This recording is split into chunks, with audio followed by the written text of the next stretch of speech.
नमस्कार। थोड़ी सी सफलता है लेकिन बहुत अच्छी सफलता नहीं है। काश आयोग ये कह देता कि हम पेपर को फिर से करा रहे हैं, तो हम लोगों का जो लक्ष्य था वो प्राप्त हो जाता। हम लोग जिसके लिए प्रयास कर रहे थे पिछले 3-4 दिनों से, वो लक्ष्य हमारा पूरा हो जाता। लेकिन आयोग ने एक नोटिस जारी की है। सर्वसाधारण को इतने द्वारा सूचित किया जाता है कि उत्तर प्रदेश लोक सेवा आयोग द्वारा जो 11 फरवरी 2024 को आरओ की परीक्षा आयोजित हुई थी, तो उसके संबंध में जो प्रिंट मीडिया और सोशल मीडिया के माध्यम से शिकायतें मिल रही हैं, तो उसकी महत्ता और संवेदनशीलता को दृष्टिगत रखते हुए हमने आंतरिक समिति का गठन कर दिया है। और यदि उक्त परीक्षा के प्रश्न पत्रों के वायरल होने के संबंध में किसी के पास कोई रिलीवेंट साक्ष्य हो, एविडेंस हो, तो उसकी प्रति शपथ पत्र के माध्यम से, जिसमें उसका नाम, पूरा पता, मोबाइल नंबर, आधार नंबर, ये सब अंकित हो, ईमेल आईडी हो, सब कुछ लिखा हो, और उसके बाद में उसको ROARO 2023info@gmail.com पर 2 मार्च 2024 तक प्रेषित करें। 2024 2 मार्च तब तक के लिए इन्होंने इसको फंसा दिया, तब तक प्रेषित करना है। अब आप सोच के देखिए कि इतने दिन के लिए तो इन्होंने इस वैकेंसी को फंसा ही दिया। इतने दिन तक इसको टाल दिया इन्होंने।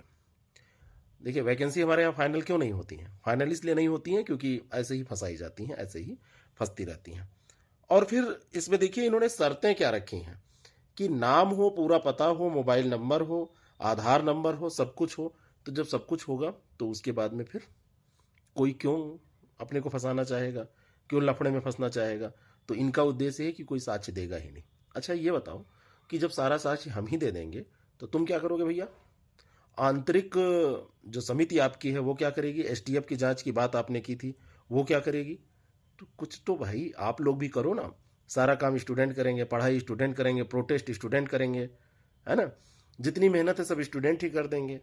तो आप क्या करोगे? आपका काम है पेपर बस किसी तरीके से डेट दे देना, और उसके बाद में वो हो या ना हो, वो वायरल हो एग्जाम सेंटर पे पहुंचने से पहले या बाद में, ये सब आप सुनिश्चित नहीं करोगे। भाई, प्रशासनिक जिम्मेदारी भी तो आपकी है, आप संस्था हो, आपकी जिम्मेदारी है, तो आप लोग भी कुछ करो। इतनी शर्तों के साथ तो कोई कुछ करेगा नहीं। ये इसीलिए ऐसा किया गया है। लेकिन हम लोग पीछे हटने वालों में से नहीं है।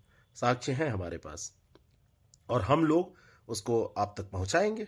ठीक है, अब वही बात है ना कि हिम्मत से काम लेना पड़ेगा, हिम्मत के साथ आगे बढ़ना पड़ेगा। तो अब चीज़ों को ये फंसाने की कोशिश कर रहे हैं, लेकिन इस बीच में ध्यान रखिएगा कि इस नोटिस के बाद कहीं आप आराम से ना बैठ जाएं। आप आराम से बैठ गए तो समझ लीजिए कि इन्होंने बाजी मार दी। थोड़े दिन बाद ये कहेंगे सब सही था, वो जितनी बातें थी सब झूठी थी। ऐसा कुछ नहीं।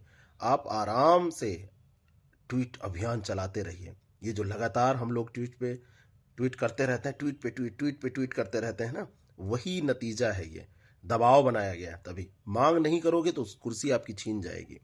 तो ये नोटिस और इसका जो भी ये इन्होंने सब जिक्र किया है, ये कि नाम, पूरा पता, मोबाइल नंबर, तो इसके आधार पे हम लोग साक्ष्य देंगे। 2 मार्च थोड़ी सी डेट लंबी है। हाँ, एक बात बताना है।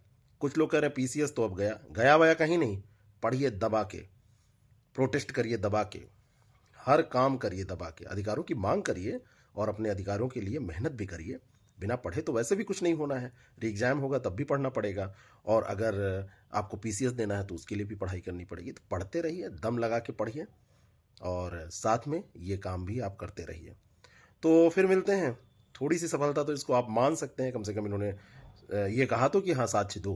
पहले तो वैसे ही जांच करने की बात चल रही थी, अब साक्ष्य वगैरह मांग रहे हैं। थोड़ा सा और मेहनत, दिमाग सही होगा, और ठीक है, और जल्दी जल्दी सारी चीज़ें पटरी पे आएंगी और री एग्ज़ाम होके रहेगा। प्रण लीजिए कि मांग आप करते रहेंगे, री एग्ज़ाम होता रहेगा।